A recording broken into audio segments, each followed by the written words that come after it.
Hello and welcome students, Gyanjyoti coaching সেন্টারের পক্ষ থেকে তোমাদের সকলকে আরো একবার স্বাগত। আজকে আমরা কিন্তু সিলেবাস নিয়ে আলোচনা করব। দেখো, এডুকেশনাল অ্যাডমিনিস্ট্রেশন তোমাদের পেপার 8 এ রয়েছে এই টপিকটি, বা পুরো যে সিলেবাসটা রয়েছে তার একটা কিন্তু কোর্স টাইটেল রয়েছে। তো মোট কথা আজকে আমরা পেপার 8 এর সিলেবাস নিয়ে আলোচনা করব। ক্লাস বা আলোচনার বিষয় শুরু করার আগে এই জায়গাটা তোমরা একটুখানি দেখে নাও। দেখো, তোমরা যারা চাইছো আমাদের সাথে যোগাযোগ করতে, বোর্ডের কর্নারে দুটো কন্ট্যাক্ট নাম্বার দেখতে পাচ্ছ, যে কোনো একটি নাম্বারে কিন্তু কল করে নিতে পারো।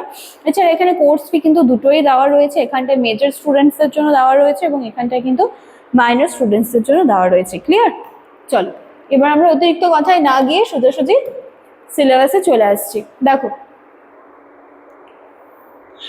এখানে কি রয়েছে, ইউনিট 1 রয়েছে। হ্যাঁ, ইউনিট 1 এ কি রয়েছে, এডুকেশনাল অ্যাডমিনিস্ট্রেশন অ্যান্ড সুপারভিশন। এবার এই যে ইউনিট 1 রয়েছে তোমরা সকলেই জানো, ওটার মধ্যে কিন্তু 3খানা করে সাব টপিক প্রতিবার দেওয়া থাকে।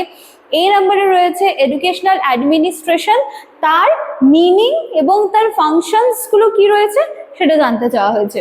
তারপর হচ্ছে সুপারভিশন, এখান থেকে meaning, process, distinguish between supervision and inspection এটা জানতে চাওয়া হয়েছে।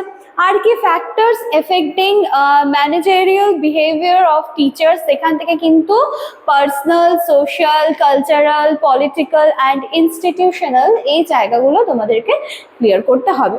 ঠিক আছে, চলো।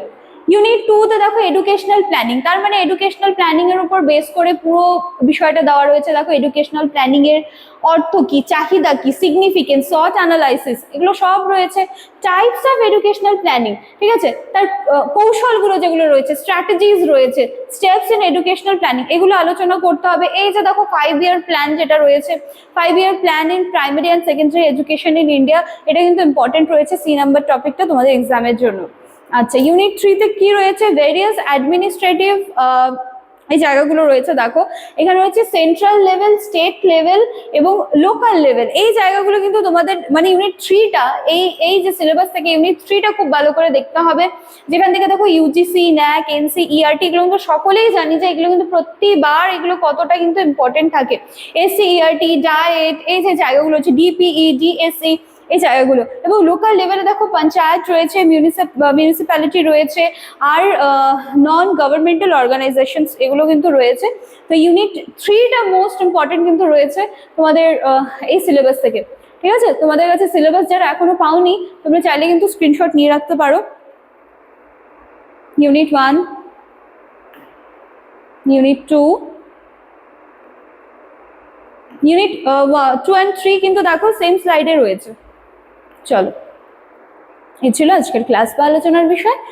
চ্যানেল সাবস্ক্রাইব করে রাখবে। এই যে জায়গাগুলো আজকে আমি আলোচনা করে দিলাম সিলেবাস থেকে, নেক্সট দিনে কিন্তু এটার উপর থেকে আমরা ডিটেলস ক্লাস নিয়ে আলোচনা করবো। তো এই হচ্ছে আজকের ক্লাস বা আলোচনার বিষয়। দেখা হচ্ছে আবার নেক্সট দিনে ক্লাসে। Thank you.